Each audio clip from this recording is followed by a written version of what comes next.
আমরা অনেক এক্সাইটেড, এখন বাকিটা দেখা যাক। সবার মধ্যে একটা উৎসাহ কাজ করছে। দীর্ঘ 2 বছর পর ক্যাম্পাসে ফিরল প্রাণ। ঢাকা বিশ্ববিদ্যালয়ে ক ইউনিটের ভর্তি পরীক্ষা অনুষ্ঠিত। 7 বিভাগীয় কেন্দ্রে অংশ নিতে পেরে খুশি শিক্ষার্থীরা। বিএনপি নেতৃত্বাধীন 20 দলীয় জোটে আবারও ভাঙন, বেরিয়ে গেল খেলাফত মজলিস। নতুন করে সংগঠিত হচ্ছে দল, বললেন ফখরুল। দেখছেন শিরোনাম। প্রবাসের সময়ের সঙ্গে আছি আমি গোলাম রাব্বি। রাজধানীর পূর্ব তেজতুরী বাজার এলাকায় একটি ভবনে বিস্ফোরণের ঘটনা ঘটেছে। আহত হয়েছেন 2 জন। ঘটনাস্থলে কাজ করছে বোম্ব ডিসপোজাল ইউনিট। এই মুহূর্তে তেজতুরী বাজারে আছেন রিপোর্টার কামরুল হাসান সবুজ। এ বিষয়ে বিস্তারিত জানতে সরাসরি যাচ্ছি তার কাছে। সবুজ। রাব্বি, রাজধানীর পূর্ব তেজতুরী বাজার যে আমরা ভবনের সামনে দাঁড়িয়ে আছি, এই ভবনে আজকে একটি বিকট বিস্ফোরণের ঘটনা ঘটে। পুলিশের যে বরাত দিয়ে আমরা যেটা জেনেছি সেটা 8:30 এবং স্থানীয় মানুষ বিভিন্ন সময় বলছেন, অর্থাৎ কেউ বলছেন 9টা 9:30, অর্থাৎ আনুমানিক অনুমানের ভিত্তিতে তারা বলছেন। তো এই বিকট যে বিস্ফোরণের ঘটনা ঘটে, এই বিস্ফোরণের ঘটনার পরপরই পুলিশ ঘটনাস্থলে আসে এবং পুলিশ ঘটনাস্থলে আসার পরে 2 জনকে ঘটনাস্থলের এই ঘটনার সাথে জড়িত সন্দেহে 2 জনকে আটক করে তাদের পুলিশ হেফাজতে নিয়েছে। এবং যে প্রথম দিকে ধারণা করা হচ্ছিল এটা গ্যাস বিস্ফোরণ বা এসির বিস্ফোরণ হতে পারে, কিন্তু পরবর্তীতে তারা নিশ্চিত হয়েছে এটা গ্যাস বা এসির কোনো বিস্ফোরণ না, অর্থাৎ এটি নাশকতার ঘটনা ঘটতে পারে বলে এরকম মানুষ এখনো কনফার্ম কিছু জানায়নি, তবে তারা ঘটনা তদন্ত করছে। এই মুহূর্তে এই ভবনের যে 3 তলায় ঘটনা ঘটেছে সেই ঘটনার তল্লাশি কার্যক্রম চালাচ্ছে ঘটনাস্থলে র্যাবের বোম ডিসপোজাল ইউনিট এবং র্যাবের ফরেন্সিক ইউনিটও এখানে উপস্থিত আছে। তবে যারা এই ঘটনাতে যে জড়িত সন্দেহে যে 2 জনকে আটক করা হয়েছে সেই 2 জনের একজনের বিরুদ্ধে কিন্তু 2014 সালে এই নাশকতা অর্থাৎ বিস্ফোরক আইনের মামলাও রয়েছে কিন্তু। তো আসলে এই যে যারা এই ভবনে এখন পর্যন্ত অবস্থান করছেন কিংবা স্থানীয় তাদের সাথে আমরা কথা বলে যেটা জেনেছি, আসলে খুবই বিকট শব্দে এই বিস্ফোরণের ঘটনা ঘটে এবং যারা স্থানীয় ছিলেন তারা বেশ আতঙ্কিত হয়েই পড়েন। এবং এই ঘটনায় যে ঘটনাস্থল থেকে 2 জন আহত হয়ে নিচে দৌড়ে নেমে আসেন এবং তাদেরকে কিন্তু আমরা যে ঢাকা মেডিকেল কলেজ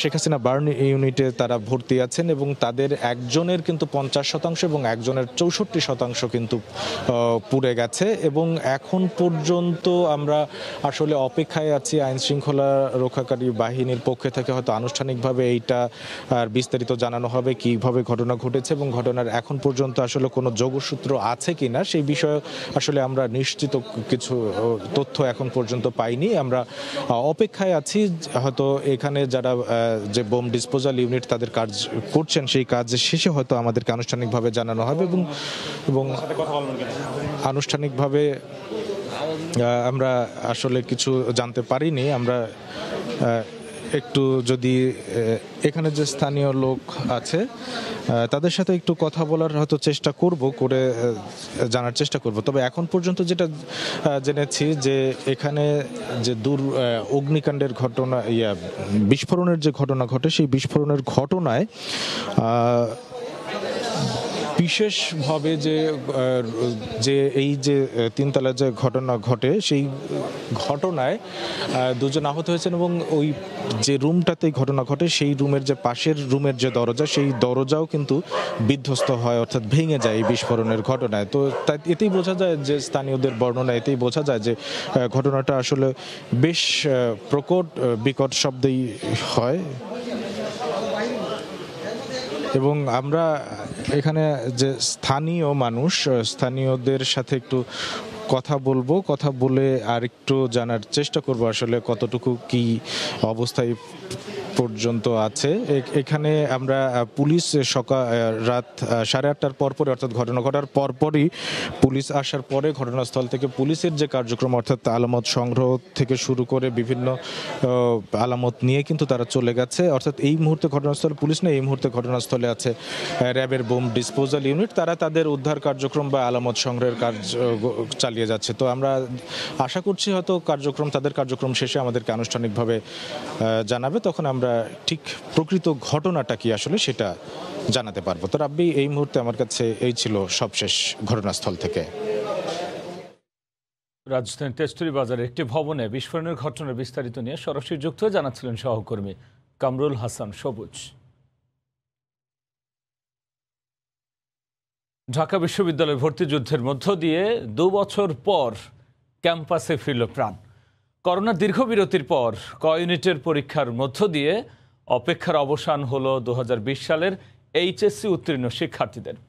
এবারই প্রথম বিভাগীয় ছাত্রী পাবলিক বিশ্ববিদ্যালয়ে পরীক্ষায় অংশ নিতে পারছেন ঢাকা বিশ্ববিদ্যালয়ের ভর্তিচ্ছুরা। এদিকে শনিবার খ ইউনিটের ভর্তি পরীক্ষায় অংশ নেবে প্রায় 50,000 শিক্ষার্থী। করোনার দীর্ঘ বিরতির পর শিক্ষাজীবন আরও এগিয়ে নিতে ক্যাম্পাসে ভর্তিচ্ছুরা। প্রতি বছর অক্টোবরে ঢাকা বিশ্ববিদ্যালয়ের ভর্তি পরীক্ষা অনুষ্ঠিত হলেও কয়েক দফা পিছিয়ে যায় 2020-21 শিক্ষাবর্ষের পরীক্ষা। অবশেষে বছর পার করে আসলো স্বপ্ন পূরণের সুযোগ। নির্দিষ্ট সময়ের 1 ঘন্টা আগেই লাইন ধরে কেন্দ্রে প্রবেশ করেন শিক্ষার্থীরা। নানা অনিশ্চয়তা কাটিয়ে পরীক্ষায় বসতে পেরে উচ্ছ্বসিত ভর্তিচ্ছুরা। পরীক্ষা দিতে পারছি, সবার মধ্যে একটা উৎসাহ কাজ করছে। এখন কোথাও ভর্তি হতে পারবো, আমরা বলতে পারবো যে হ্যাঁ এখানে পড়তেছি। এটা বাংলাদেশের নাম্বার 1 ভার্সিটির মধ্যে বলা যায়। তো আমরা অনেক এক্সাইটেড, এখন বাকিটা দেখা যাক। স্বাস্থ্যবিধি মানাতে চেষ্টা ছিল সংশ্লিষ্ট প্রশাসনের। যাদের মাস্ক ছিল না, বিশ্ববিদ্যালয়ের পক্ষ থেকে তাদের দেয়া হয় মাস্ক। পরীক্ষা কেন্দ্রে মোবাইল ফোন সহ যে কোনো ধরনের ডিজিটাল ডিভাইস নিয়ে ঢুকতে দেয়া হয়নি। কেন্দ্রে দূরত্ব রেখে বসানো হয় পরীক্ষার্থীদের। পরীক্ষার হল পরিদর্শন করে বিশ্ববিদ্যালয় প্রশাসন। গুজবে কান না দিয়ে অসাধু চক্রের ব্যাপারে সচেতন থাকার আহ্বান ছিল তাদের। অসাধু উপায় অবলম্বন করে ঢাকা বিশ্ববিদ্যালয়ে ভর্তি হওয়ার কেউ প্রয়াস নিলে যে কোনো পর্যায়ে যদি চিহ্নিত হয়, শনাক্ত হয়, তাহলে হোতা সহ সংশ্লিষ্ট শিক্ষার্থী তাদের বিরুদ্ধে কিন্তু আমরা কঠিন ব্যবস্থা নেই। পরীক্ষা শেষে হল থেকে বেরিয়ে শিক্ষার্থীদের ছিল মিশ্র প্রতিক্রিয়া। প্রিপারেশন মোটামুটি ছিল আর পরীক্ষা ভালোই হয়েছে। প্রশ্নটা মোটামুটি অনেক স্ট্যান্ডার্ড ছিল।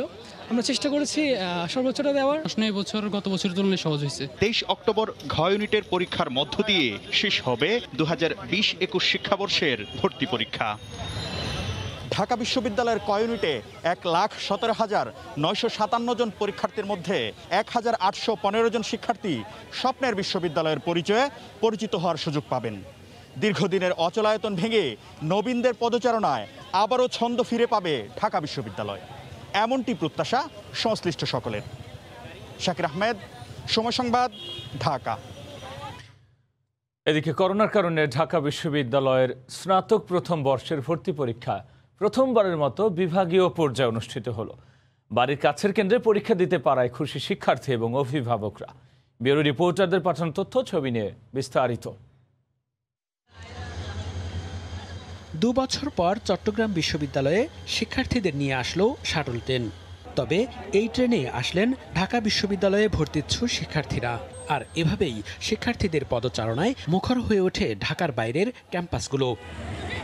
চট্টগ্রাম এবং এর আশপাশের জেলা উপজেলা থেকে 11,000 শিক্ষার্থী ক ইউনিটের ভর্তি পরীক্ষায় অংশ নেন। স্বাস্থ্যবিধি মেনে হলে বসানো হয় পরীক্ষার্থীদের। ভর্তিচ্ছু ছাত্রী ও নারী অভিভাবকদের বিশ্রামের জন্য বিশ্ববিদ্যালয়ের ছাত্রী হল সকাল থেকে বিকেল পর্যন্ত খোলা রাখা হয়। একটু তো ভয় কাজ করেছে, তবে আলহামদুলিল্লাহ পরীক্ষাটা ভালো হয়েছে। অনেক বড় একটা উপহারের মতোই, কারণ পড়ালেখার থেকে অনেকদিন দূরে ছিলাম। প্রশ্নের ব্যাপারে কোনো রকমের কিছু ইনশাল্লাহ এখনো পর্যন্ত আমরা এরকম জানি না। সবাই মিলে আমরা এত পরিশ্রম করছি গত 1 সপ্তাহ ধরে। বিভাগের 8 জেলা থেকে রাজশাহী বিশ্ববিদ্যালয়ে বসে ঢাকা বিশ্ববিদ্যালয়ের ভর্তি পরীক্ষায় অংশ নেন 14,000-এর বেশি শিক্ষার্থী। বেলা 11টা থেকে 12:30 পর্যন্ত অনুষ্ঠিত হয় ক ইউনিটের ভর্তি পরীক্ষা। বাড়ির কাছে পরীক্ষা দিতে পেরে ভোগান্তি হয়নি বলে জানালেন শিক্ষার্থীরা। করোনার এই অবস্থা, তো লাস্টলি পরীক্ষাটা হয়েছে, এই জন্য সবকিছু মিলে আলহামদুলিল্লাহ যথেষ্ট চেষ্টা করেছি। কোয়েশ্চেন মোটামুটি আয়তের মধ্যে ছিল। সব সম্পূর্ণ করে এই পরীক্ষাগুলো করছি। আমরা ভেরি স্যাটিসফাইড। আমরা প্রশাসনের পক্ষ থেকে আমরা যত রকমের মেজার নেওয়ার কথা সব নিয়েছি। শান্তিপূর্ণ পরিবেশে ময়মনসিংহে বাংলাদেশ কৃষি বিশ্ববিদ্যালয়ে অনুষ্ঠিত হয় ভর্তি পরীক্ষা। ক ইউনিটে 7,812 জন পরীক্ষার্থী অংশগ্রহণ করেন। বিভাগীয় পর্যায়ে ভর্তি পরীক্ষার কেন্দ্র হওয়ায় দারুণ খুশি শিক্ষার্থী ও অভিভাবকরা। বিভাগীয় পর্যায়ে পরীক্ষা নেওয়ার কারণে আমরা খুব সহজেই যাতায়াত করতে পেরেছি। আমরা যখন পরীক্ষা দিতাম তখন অনেকটা জার্নি করে ঢাকাতে গিয়ে পরীক্ষা দিতে হইতো, অনেক কষ্ট হইতো। বাট এখন নিজের শহরে এটা একটু অন্যরকম। এছাড়া খুলনা, রংপুর, সিলেট ও বরিশাল বিভাগেও স্বাস্থ্যবিধি মেনে অনুষ্ঠিত হয়েছে ঢাকা বিশ্ববিদ্যালয়ের প্রথম বর্ষ ভর্তি পরীক্ষা। মনিরুজ্জামান প্রান্ত, সময় সংবাদ। জাতিসংঘের ৭৬তম সাধারণ অধিবেশনে যোগদান শেষে দেশে ফিরেছেন প্রধানমন্ত্রী শেখ হাসিনা। বিমান বাংলাদেশ এয়ারলাইন্সের একটি ফ্লাইট প্রধানমন্ত্রীকে নিয়ে শুক্রবার রাতে হযরত শাহজালাল আন্তর্জাতিক বিমানবন্দরে অবতরণ করে। বিমানবন্দরে তাকে স্বাগত জানান কয়েকজন মন্ত্রী এবং সরকারি উচ্চপদস্থ কর্মকর্তারা। এর আগে বৃহস্পতিবার ওয়াশিংটন ডিসির ডালাস এয়ারপোর্টে সরকার প্রধানকে বিদায় জানান বাংলাদেশের রাষ্ট্রদূত শহীদুল ইসলাম। জাতিসংঘের সাধারণ অধিবেশনে যোগ দিতে গত ১৭ই সেপ্টেম্বর নিউ ইয়র্কের উদ্দেশ্যে রওনা হন প্রধানমন্ত্রী শেখ হাসিনা। ফিনল্যান্ডের রাজধানী হেলসিঙ্কিতে দুদিন অবস্থান করে ১৯ সেপ্টেম্বর তিনি নিউ ইয়র্ক পৌঁছান।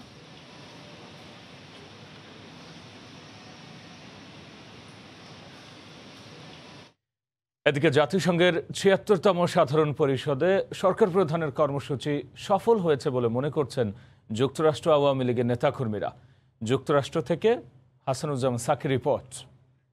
Distinct honor and privilege now to welcome Her Excellency Sheikh Hasina, Prime Minister of the... এবার জাতিসংঘের ৭৬তম অধিবেশনে যোগ দিয়ে বেশ কয়েকটি বৈঠক ও সাইডলাইন অনুষ্ঠানে যোগ দেন প্রধানমন্ত্রী। সাধারণ পরিষদে বাংলায় ভাষণ দেন ২৪ সেপ্টেম্বর। ২০২০ সালেও আমরা ৫% বেশি অর্থনৈতিক প্রবৃদ্ধি অর্জন করতে সক্ষম হয়েছি। এসব অনুষ্ঠানে রোহিঙ্গা সংকট, করোনা পরিস্থিতি, সবার জন্য টিকা নিশ্চিত করা সহ জলবায়ু পরিবর্তনে বাংলাদেশের ক্ষতির দিকগুলো তুলে ধরেন প্রধানমন্ত্রী।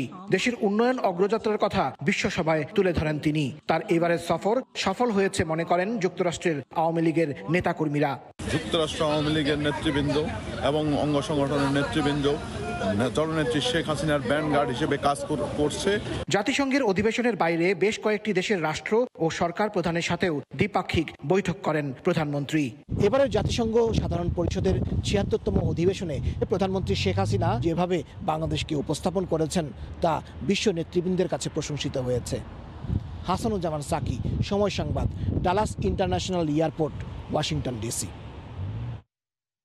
আবারও ভাঙল বিএনপি নেতৃত্বাধীন ২০ দলীয় জোট। আনুষ্ঠানিকভাবে জোট ছাড়ল ইসলামী দল খেলাফত মজলিস। বিকেলে দলের এক বৈঠক শেষে এ ঘোষণা আসে। এদিকে জোটে যখন একের পর এক ভাঙন, তখন বিএনপি মহাসচিব মির্জা ফখরুল ইসলাম আলমগীর জানান নতুন করে সংগঠিত হচ্ছে দল।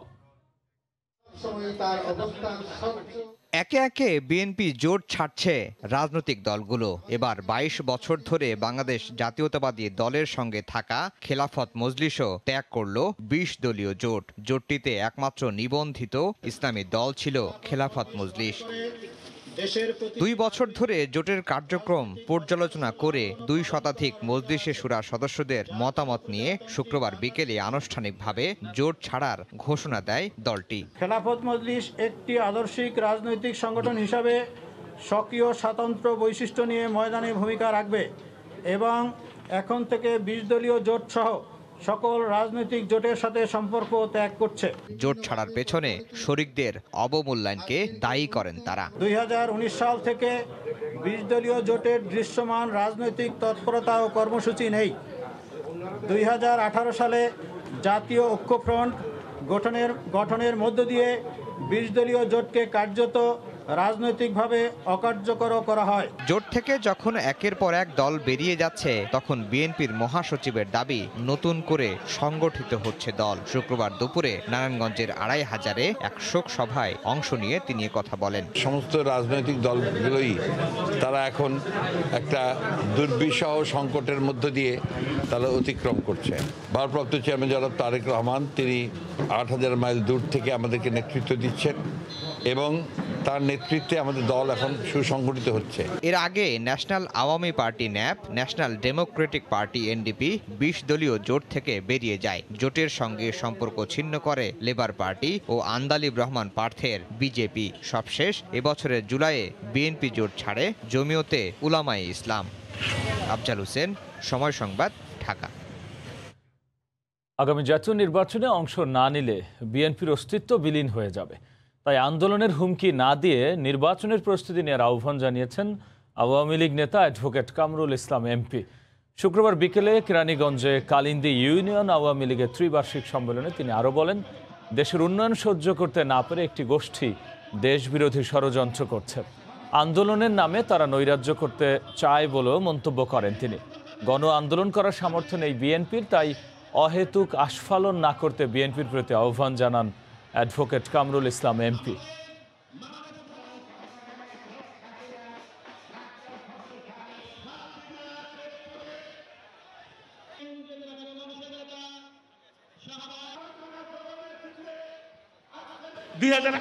সালে নির্বাচন নামে তামাশা করেছেন। নির্বাচন যদি করতেন সংসদে আরো বেশি আসন পেতেন। এত আন্দোলন, এত হুমকি, কোনো লাভ নাই। আগামী নির্বাচনে যদি অংশগ্রহণ না করেন আপনাদের অবস্থা একই অবস্থা হবে, আপনাদের অবস্থা মুসলিম লীগের মতো হবে। সাংগঠনিক শক্তি নাই, গণসমর্থন নাই, মানুষ তাদের থেকে মুখ ফিরিয়ে নিয়েছে।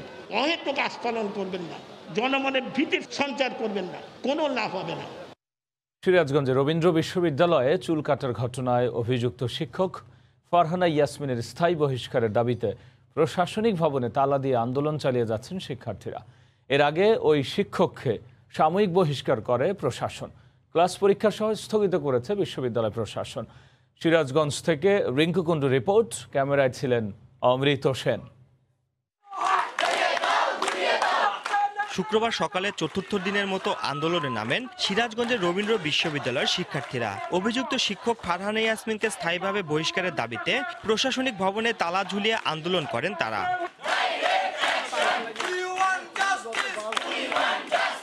আন্দোলনের মুখে বৃহস্পতিবার রাতে ফারহানা ইয়াসমিনকে সাময়িক বরখাস্ত করা হয়, তবে স্থায়ীভাবে বহিষ্কার না করায় আন্দোলন চালিয়ে যাওয়ার সিদ্ধান্ত নেন শিক্ষার্থীরা। সাময়িক বরখাস্ত করা আমাদের দাবি ছিল না, আমাদের দাবি ছিল তাকে চূড়ান্তভাবে এই বিশ্ববিদ্যালয় থেকে বহিষ্কার করা। তো আমাদের সেই দাবি কিন্তু পূরণ হয় নাই। তদন্ত করার জন্য যা যা দরকার সবকিছু হাতে থাকার পরেও তদন্ত রিপোর্ট দিতে এত দেরি কেন আমরা জানি না। তদন্ত কমিটির প্রতিবেদন জমা দেওয়ার আগ পর্যন্ত আমাদের আন্দোলন কিছুটা শিথিল করেছি, কিন্তু আমরা আমাদের যে মূল দাবি সেটা থেকে এখন আমরা সরে আসিনি। আমরা একাডেমিক ভবন থেকে এইখানে এসে অবস্থান ধর্মঘট পালন করছি এবং তদন্ত রিপোর্ট জমা দেওয়ার আগ পর্যন্ত আমরা এইখানেই অবস্থান ধর্মঘট পালন করব। তার একদম স্থায়ী বহিষ্কার চাই এবং এটাতেই আমরা অটল থাকব। এর আগে তদন্ত কমিটির অনুসন্ধানে বেরিয়ে আসে কাঁচি হাতে ফারহানা ইয়াসমিনের দাপট। সিসি ক্যামেরার ছবিতেও দেখা যায় পরীক্ষা কেন্দ্রের সামনে হাতে কাঁচি নিয়ে ঘোরাঘুরি করছেন তিনি। শিক্ষার্থীদের অভিযোগ, গত ২৬ সেপ্টেম্বর পরীক্ষা হলে ঢোকার সময় ১৬ শিক্ষার্থীর চুল কেটে দেন তিনি। এ ঘটনার পর পরীক্ষা বর্জন করে আন্দোলন করছেন শিক্ষার্থীরা।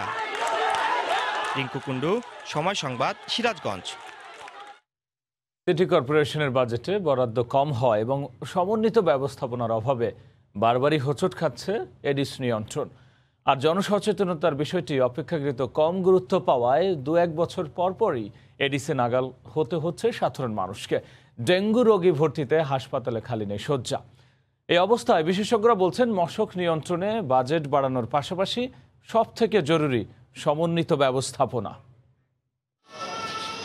7 বছরের শিশু আরিয়ানা জ্বরে ভুগছে 4 দিন ধরে। প্রথমে জ্বরের মাত্রা কম থাকলেও বর্তমানে ছেড়ে ছেড়ে জ্বর পৌঁছায় 103 ডিগ্রি সেলসিয়াস পর্যন্ত। উপায়ন্তর না দেখে রাজধানীর শিশু হাসপাতালে ডেঙ্গু টেস্ট করালেও এখনও পাননি রিপোর্ট, অথচ কেটে গেছে 24 ঘন্টারও বেশি। রিপোর্ট না আসলেও শিশুটিকে হাসপাতালে ভর্তির পরামর্শ দিয়েছেন চিকিৎসকরা। তবে শিশু হাসপাতালে সিট ফাঁকা না থাকায় অন্য হাসপাতালে ছুটছেন অভিভাবকেরা। ভর্তি লেখা আছে বাট এখানে আসার পরে বলতেছে সিট নাই। ঢাকা শিশু হাসপাতালের বর্তমান অবস্থা এখন এমনই, তিল ধারণের ঠাঁই নেই ওয়ার্ডে। গায়ে হচ্ছে র্যাশ প্রচুর আর বমিটিং ভাব। ডাক্তার বলছে হয়তো ডেঙ্গু না হয়তো আপনার টাইফয়েড, এরকম কোনো কিছু। মশক নিয়ন্ত্রণে 2021-22 অর্থ বছরে ঢাকার 2 সিটি কর্পোরেশন বাজেটে বরাদ্দ রেখেছে 145 কোটি 30 লাখ টাকা, যার মধ্যে উত্তর সিটির বরাদ্দ 110 কোটি, যেখানে দক্ষিণের মাত্র 35 কোটি 30 লাখ টাকা। সমন্বিত মশক ব্যবস্থাপনার যে 4টি কম্পোনেন্ট, একটি হচ্ছে পরিবেশগত ব্যবস্থাপনা, 2 নম্বর হচ্ছে বায়োলজিক্যাল কন্ট্রোল, 3 নম্বর হচ্ছে কেমিক্যাল কন্ট্রোল, চতুর্থ হচ্ছে কমিউনিটি এঙ্গেজমেন্ট বা কমিউনিটি অ্যাওয়ারনেস। এই 4টি কম্পোনেন্টের সঠিক মাত্রায় যে বাজেট এখানে রাখা দরকার ছিল সেটি এখানে আমরা লক্ষ্য করছি না। আবহাওয়া সহ পারিপার্শ্বিক পরিস্থিতি বিবেচনায় ডেঙ্গু নিয়ন্ত্রণে মধ্য অক্টোবর পর্যন্ত সময় লাগবে বলে ধারণা কীটতত্ত্ববিদদের। এই অবস্থায় বিশেষজ্ঞরা বলছেন ভবিষ্যতে ডেঙ্গুর প্রকোপ মোকাবেলায় শুধুমাত্র একটি বিষয়কে প্রাধান্য না দিয়ে সমন্বিতভাবে মশক নিয়ন্ত্রণের উপর জোর দিতে হবে। রাশেদ বাপ্পি, সময় সংবাদ, ঢাকা। ঢাকা সহ দেশের 8টি বিভাগে একযোগে নার্সিং ও মিডওয়াইফারি কোর্সের 2020-21 সেশনের ভর্তি পরীক্ষা অনুষ্ঠিত হয়েছে। শুক্রবার বিকেল 3টা থেকে 1 ঘন্টায় পরীক্ষা অনুষ্ঠিত হয়। এবছর নার্সিং ও মিডওয়াইফারি কোর্সে ভর্তির জন্য 80,415 জন পরীক্ষার্থী আবেদন করেন। 8 বিভাগের 19টি জেলার 50টি কেন্দ্রে পরীক্ষা অনুষ্ঠিত হয়। ঢাকার তেজগাঁও সরকারি বালিকা উচ্চ বিদ্যালয়ের পরীক্ষা কেন্দ্র পরিদর্শন করেন নার্সিং ও মিডওয়াইফারি কাউন্সিলের প্রেসিডেন্ট এবং স্বাস্থ্য শিক্ষা ও পরিবার কল্যাণ বিভাগের সচিব মোহাম্মদ আলী নূর সহ মন্ত্রণালয়ের ঊর্ধ্বতন কর্মকর্তারা।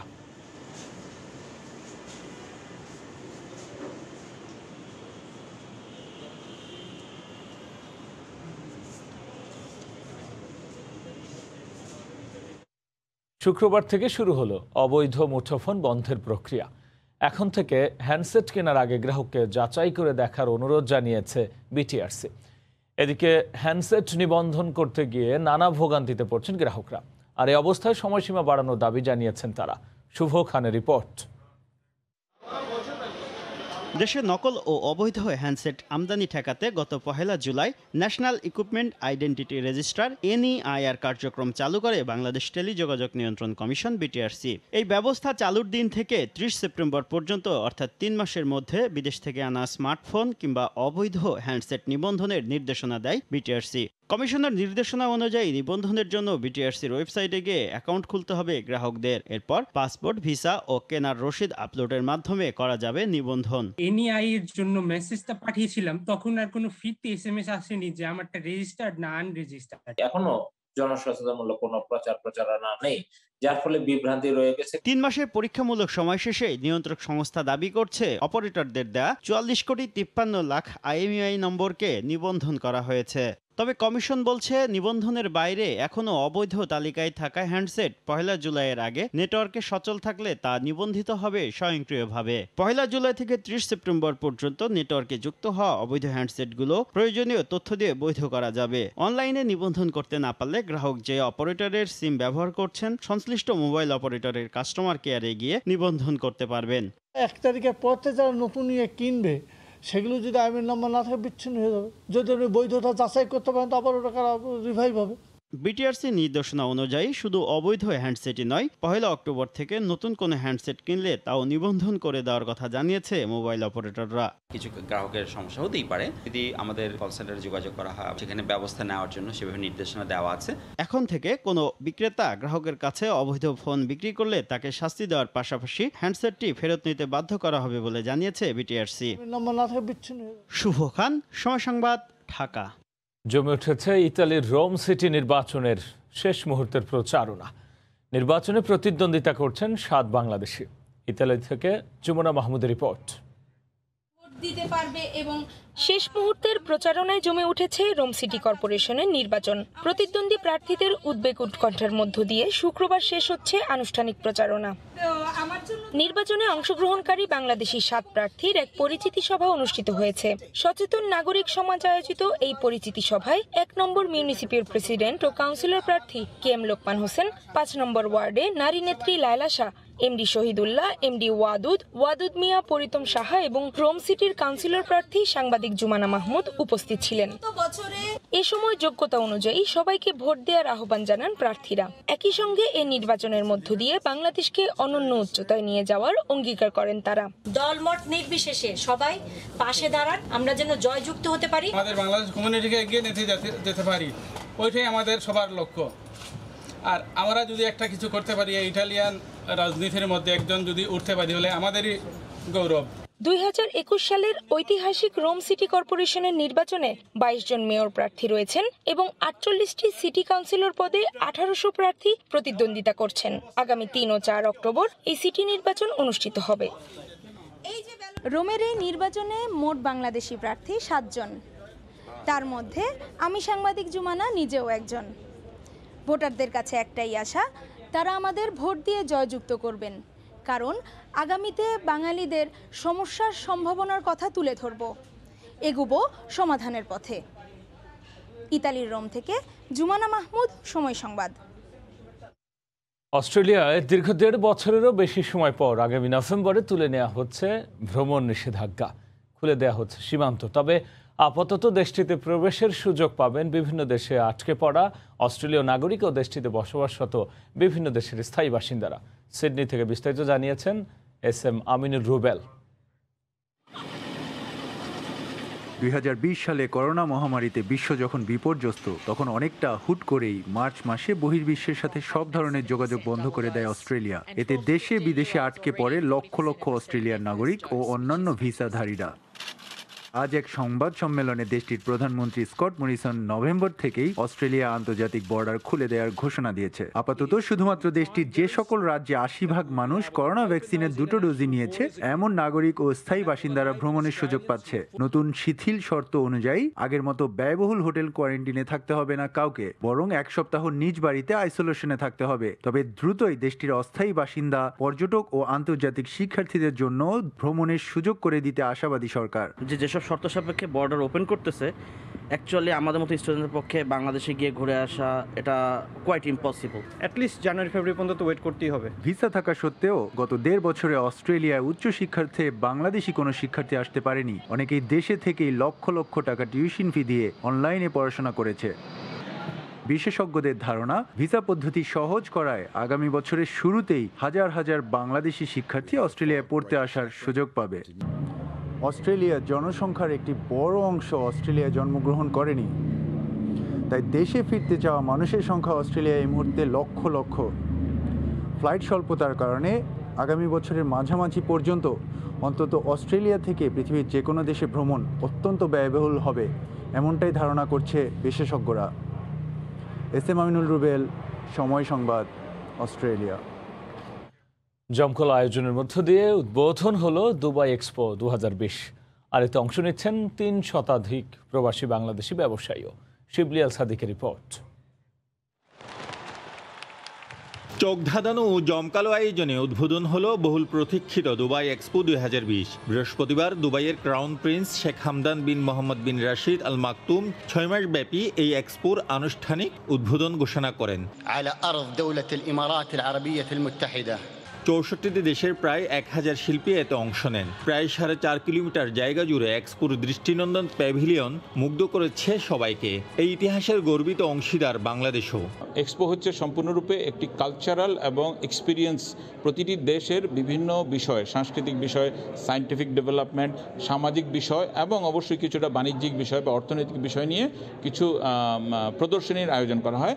করোনা পরিস্থিতির মধ্যেই 192টি দেশ দুবাই এক্সপোকে ঘিরে নিজ নিজ অবস্থান থেকে স্বপ্ন দেখছে অর্থনীতি, বিনিয়োগ, সামাজিক অবস্থান, পর্যটন সহ বিভিন্ন বিষয়ে নতুনভাবে গতি সঞ্চার করতে দুবাই এক্সপো সেই ঐক্যের সূচনা করেছে।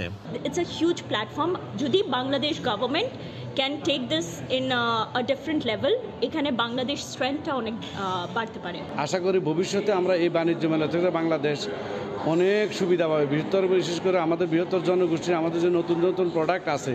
বাংলাদেশও নিজেদের সংস্কৃতি, ঐতিহ্য, অর্থনীতি, উন্নয়ন, বিনিয়োগ, ব্র্যান্ডিং করতে প্রস্তুত। এই লক্ষ্যে এক্সপো গ্রাউন্ডে উদ্বোধন করা হবে বাংলাদেশ প্যাভিলিয়নের। বাণিজ্য মন্ত্রী টিপু মুন্সি প্রধান অতিথি হিসেবে এই প্যাভিলিয়ন উদ্বোধন করবেন। ইতিমধ্যে এক্সপোতে অংশগ্রহণ করতে প্রায় 3 শতাধিক বাংলাদেশি ব্যবসায়ী ও ব্যবসায়ী নেতা দুবাইতে অবস্থান করছেন। শিবলি আল সাদিক, সময় সংবাদ, সংযুক্ত আরব আমিরাত। কুয়েতের ফারওয়ানিয়া অঞ্চলের অরবিট শপিং মল। বর্তমানে করোনা পরিস্থিতির উন্নতি হওয়ায় বেচাকেনায় ফিরে এসেছে প্রাণচাঞ্চল্য। বিমান চলাচল শুরু হওয়ায় মধ্যপ্রাচ্যের দেশগুলো থেকে ক্রেতারা কুয়েতে আসতে শুরু করেছেন। শরীফ মোহাম্মদ মিজানুর রহমানের তথ্য ও ছবিতে বিস্তারিত। মধ্যপ্রাচ্যের অন্যতম ধনী দেশ কুয়েত। বিভিন্ন দেশের প্রবাসীরা ভাগ্য পরিবর্তনে নিজেদের মেধা, দক্ষতা ও শ্রম দিয়ে সুনামের সাথে কাজ করে যাচ্ছেন দেশটিতে। একদিকে নিজেরা যেমন প্রতিষ্ঠিত হয়েছেন, তেমনি স্বাবলম্বী করেছেন অনেক প্রবাসীকেও। অরবিট শপিং মলে 3 শতাধিক বাংলাদেশি ব্যবসা প্রতিষ্ঠান গড়ে তুলেছেন। মলটিতে কুয়েত, সৌদি আরব, দুবাই, কাতার, ওমান, বাহরাইনের নারীরা নিজেদের পছন্দের পোশাক কিনতে আসেন। এছাড়াও মলটিতে বাংলাদেশ, শ্রীলঙ্কা, নেপাল, ইথিওপিয়া, ফিলিপিন্সের কয়েকশো নারী বিক্রেতা রয়েছেন। লকডাউনের কারণে ব্যবসায় লোকসান কাটিয়ে এবার ঘুরে দাঁড়াতে চান ব্যবসায়ীরা। বেচাকেনায় আবারও ফিরে আসবে সেই চিরচেনা কর্মমুখরতা, এটাই তাদের প্রত্যাশা। এখন বিমান চালু হইতেছে, সবাই আসতেছে।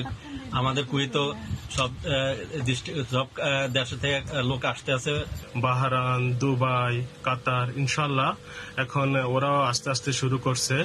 তবে আশাবাদী আগামীতে বাইরের কাস্টমার আসলে আমাদের ব্যবসা বাণিজ্য ভালো হবে। কুয়েতে প্রায় 3 লাখ প্রবাসী বাংলাদেশি বিভিন্ন পেশায় কর্মরত আছেন। এদের মধ্যে কিছু সংখ্যক প্রবাসী বাংলাদেশি বিভিন্ন ব্যবসা প্রতিষ্ঠানে সুনামের সাথে কাজ করে যাচ্ছেন।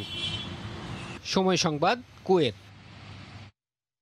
কাতারে করোনার মধ্যে কর্মহীন প্রবাসীদের মাঝে খাদ্য সামগ্রী বিতরণে অবদান রাখায় বাংলাদেশ কমিউনিটির 137 জন ব্যক্তি ও প্রতিষ্ঠানকে সম্মাননা দিয়েছে বাংলাদেশ দূতাবাস কাতার।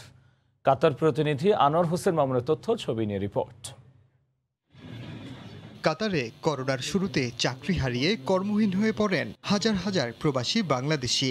ব্যাপকভাবে দেখা দেয় খাদ্য সংকট। এসব কর্মহীন প্রবাসীদের জন্য খাদ্য সামগ্রী নিয়ে এগিয়ে আসেন বাংলাদেশ কমিউনিটির কিছু ব্যক্তি ও প্রতিষ্ঠান। দুর্দিনে কর্মহীন প্রবাসীদের মাঝে খাদ্য সামগ্রী বিতরণে অবদান রাখায় বাংলাদেশ কমিউনিটির 137 জন ব্যক্তি ও প্রতিষ্ঠানকে বৃহস্পতিবার রাতে দোহা আল হেলাল বাংলাদেশ দূতাবাসে এক অনুষ্ঠানের মাধ্যমে সম্মাননা সার্টিফিকেট প্রদান করেন কাতারে নিযুক্ত বাংলাদেশের রাষ্ট্রদূত। দূতাবাসের পক্ষ থেকে এমন সম্মাননা ও স্বীকৃতি পেয়ে খুশি প্রবাসীরা। করোনাকালীন যে সময় আমার ভাই আবু বকর মাতাব্বর উনি যে ত্রাণ বিতরণ করছেন, ওখান থেকে উনি করোনা আক্রান্ত হয়েছে। করোনা আক্রান্ত হয়ে উনি পৃথিবীর মায়া ছেড়ে চলে গেছে। ওনার ওই মহৎ কাজের জন্য আজকে যেই সম্মাননা প্রদান করছে, আমি মহামান্য রাষ্ট্রদূতকে এবং বাংলাদেশের প্রধানমন্ত্রীকে আমার পক্ষ থেকে, আমার পরিবারের পক্ষ থেকে অভিনন্দন জানাই।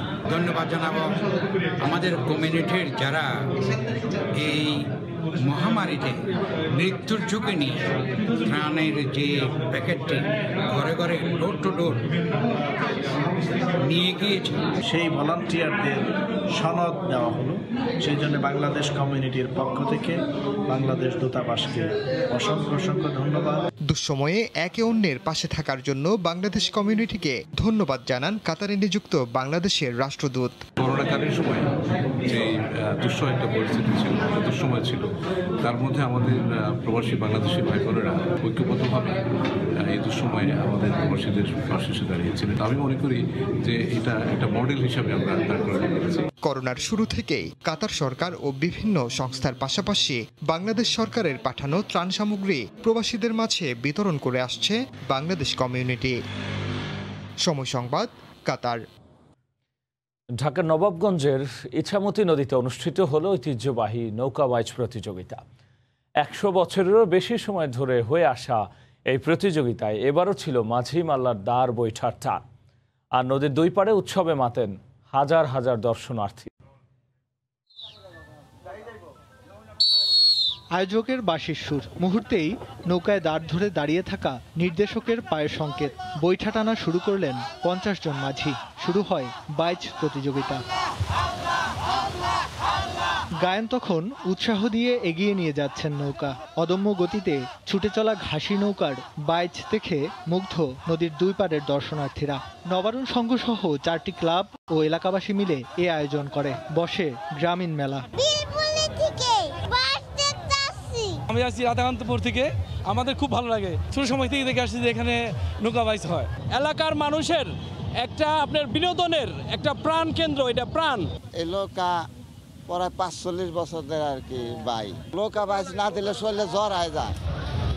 উদ্বোধনী অনুষ্ঠানে স্থানীয় সংসদ সদস্য ও প্রধানমন্ত্রীর বেসরকারি শিল্প ও বিনিয়োগ উপদেষ্টা সালমান এফ রহমান জানান, সরকার সফলভাবে করোনা মোকাবেলা করতে পেরেছে। একই সঙ্গে তিনি সবাইকে টিকা নেওয়ারও আহ্বান জানান। শেখ হাসিনার নেতৃত্বে তুলনামূলকভাবে আমরা এই মহামারীটা অনেক ভালোভাবে কিন্তু আমরা মোকাবেলা করতে পেরেছি।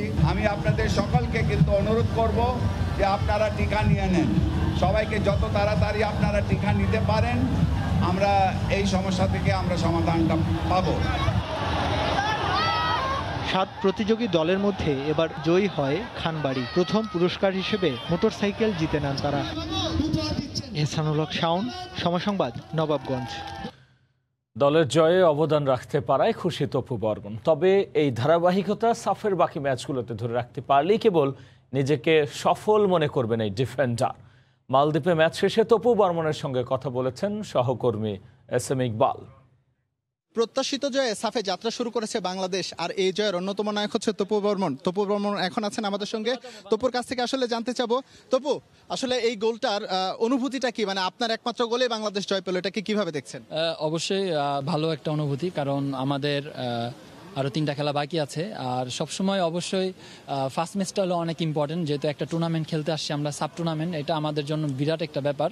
তো আমরা ফার্স্ট ম্যাচটা জিততে পেরেছি, এটা আমার জন্য মনে হয় যে টিমের একটা আরও প্লাস পয়েন্ট হবে এবং সব প্লেয়াররা খুবই মোটিভেটেড। তপু, একজন ডিফেন্ডার হয়েও হচ্ছে বাংলাদেশের কারেন্ট স্কোয়াডের মধ্যে সর্বোচ্চ গোল স্কোরার আপনি হচ্ছেন সুফিলের সঙ্গে 5টি গোল। এই বিষয়টা হচ্ছে আসলে কিভাবে দেখছেন? অ্যাকচুয়ালি দেখেন, এটা আমি চিন্তা করি না, কারণ সবসময় চেষ্টা করি টিমের হয়ে খেলতে। যখন টিমের জন্য দরকার হয় তখন উপরে যাই আর কি, টিমকে পয়েন্ট এনে দেওয়ার জন্য। তো সবসময় ট্রাই করি, তো এটা